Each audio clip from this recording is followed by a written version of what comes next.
So let's look at this subject. I'm gonna tell you why I'm disgusted. So tonight, looks like sex will be our topic of discussion. Now see, sex isn't evil, for marriage is why God made it. But I know you're like, come on, man, that's too outdated. This is 2011, bro. We do it for recreation. And hey, if you're in college, you do it while you're wasted. But I want to question this logic. I want to pop off the seal. I want to question something that we think is already a done deal. So take a rape victim, for example, and once it's revealed, when her bruises go away, is she totally healed? Nah, the damage is lasting. You can see it in her eyes. But if it was just abused recreation, why did it ruin her life? I mean, if sex is just for fun, why does it take such a toll? Maybe it's because you don't just have sex with a body, you have sex with a soul. Which means for me, there ain't no premarital loving. And it ain't just because I want a baby in the oven, it's because I'm staying pure till the day that I'm a husband. But see, this wasn't always me. That's a guarantee. Let's go back in the past, see who I used to be. Now growing up, I never learned how to treat a lady. If I learned one thing from my dad, it was leave the mom, ditch the baby. Now I don't say that to get sympathy, I say that to be real. Because according to stats, about 40% of you know how that feels. So I let the TV show me what the music already told me. No dad at home, so I was letting MTV mold me. And they sold me, which is why my life revolved around what girl I could get next. My life revolved around this girl named sex. Shoot, I'd get at her on the text, but I gotta confess, it seems the longer we dated, the bigger the mess. But then, my girlfriend was late on that time of the month. If you know what I mean, you understand. When I say my heart sunk. I started to think about abortion, man. I started to butter it up. But it's funny, they don't make condoms for sin. You can't just cover it up. It was just a scare, but I knew a father I didn't want to be. It's funny how I was pro-life until it happened to me.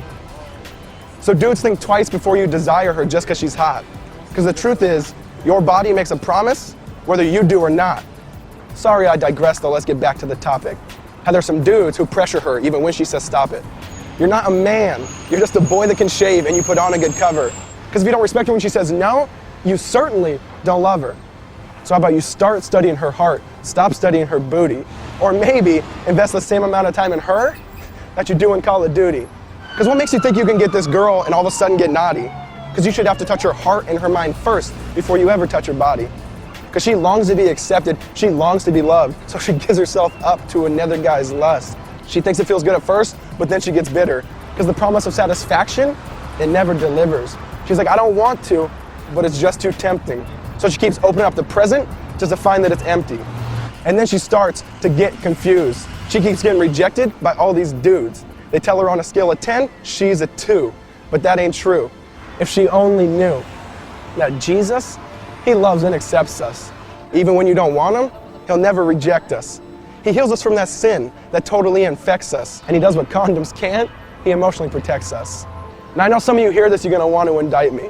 But we gotta think rightly, so I'll ask politely. Can you really say this isn't even true, just slightly? I mean, we touched the forbidden fruit, not to realize it's poison ivy, and now we're numb and we're itching, and we got a distorted psyche. You don't think you just do it, like your name was Nike, not realizing that the consequences of your actions are oh so pricey. So this last story, though, is for those who think they're too dirty. This last story is for those who think they're unworthy. Read John chapter 8, the woman caught in adultery. The religious leaders throw her naked in the temple while she yells, "Don't murder me." They say, Jesus, the law commands us to stone this woman. And you hear the hate in their tone. Jesus pauses it and says, whoever's without sin, you can cast the first stone. I mean, can you imagine the sound? Silence all around.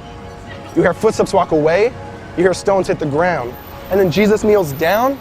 The woman thought it was her demise. He lifts up her face. You see the grace in his eyes. He says, I don't condemn you. Go and sin no more. I love you. I accept you. Mercy is yours. But if you're anything like me, you're like, no, that can't be.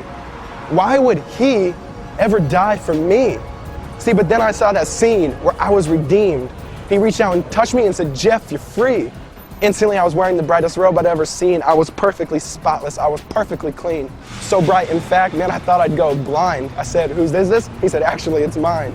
So think twice before you eat what society feeds us. Come follow the King. His name is Jesus.